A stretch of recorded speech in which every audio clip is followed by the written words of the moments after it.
A very good evening to all our viewers. You're watching Inside News in CVR English with me, Asma Afreen. Let's get into the details. BJP leader Amit Malviya said that his party has petitioned the Election Commission of India to scrutinize the document list used for the special intensive revision in West Bengal, alleging that numerous papers were forged and illegally issued and that unauthorized officials had distributed them. He further claimed that polling booth level officers were being initiated by the ruling All India Trinamool Congress and its ministers in West Bengal.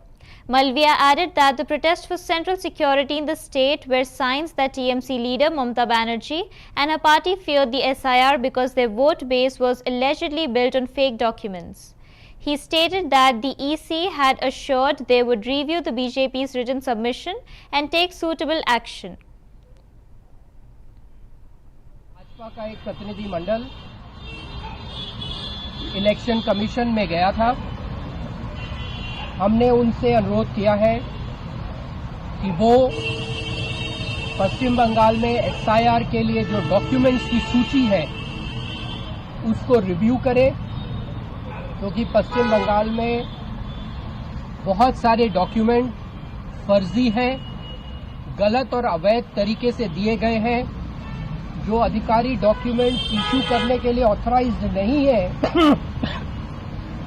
उन्होंने भी ये documents issue किए हैं।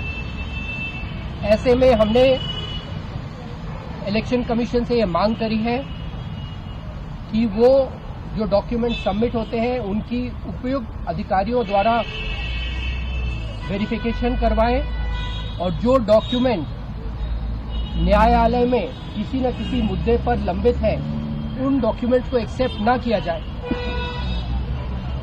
Election commission ने हमारी बात को ध्यान से सुना और हमें आश्वस्त किया कि वो हमारे रिटर्न सबमिशन पर चर्चा करेंगे और जो उचित होगा वो करेंगे। हमने इलेक्शन कमीशन का ध्यान पश्चिम बंगाल में जिस प्रकार से बीएलओज को डराया जा रहा है, जिस प्रकार से ममता बनर्जी से लेकर टीएमसी के सभी मंत्री और नीचे पंचायत तक के अधिकारी लोगों को डराने और धमकाने का काम कर रहे हैं, उसकी तरफ भी हमने इलेक्शन कमीशन का ध्यान आकर्षित किया है।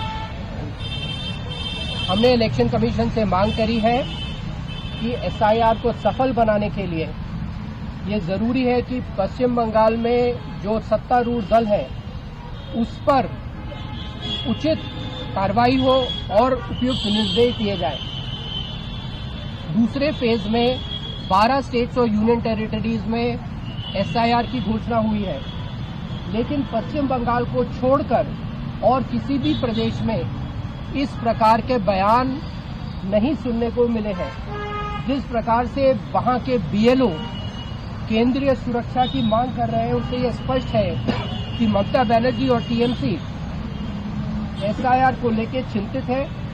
वो जानते हैं कि उनका पूरा जनादेश फर्जी वोटरों के आधार पर बना है और एसआईआर के बाद वोटर रोल की शुद्धि के बाद जो भी फर्जी वोटर टीएमसी को, ममता बनर्जी को वोट करते थे वो वोटर लिस्ट पे नहीं रहेंगे और वो दोबारा अपनी फर्जी सरकार बनाने में कामयाब नहीं होगी। इसलिए वो एक भय और डर का माहौल बनाने का प्रयास कर रहे हैं। हमने इलेक्शन कमीशन से ये मांग करी है कि वो वहां पर भय मुक्त वातावरण बनाने के लिए जो न्यायोचित हो वो करे और उन्होंने हमें आश्वासन दिया है कि इलेक्शन कमीशन वहां पर एसआईआर ठीक तरीके से हो। Union Home Minister Amit Shah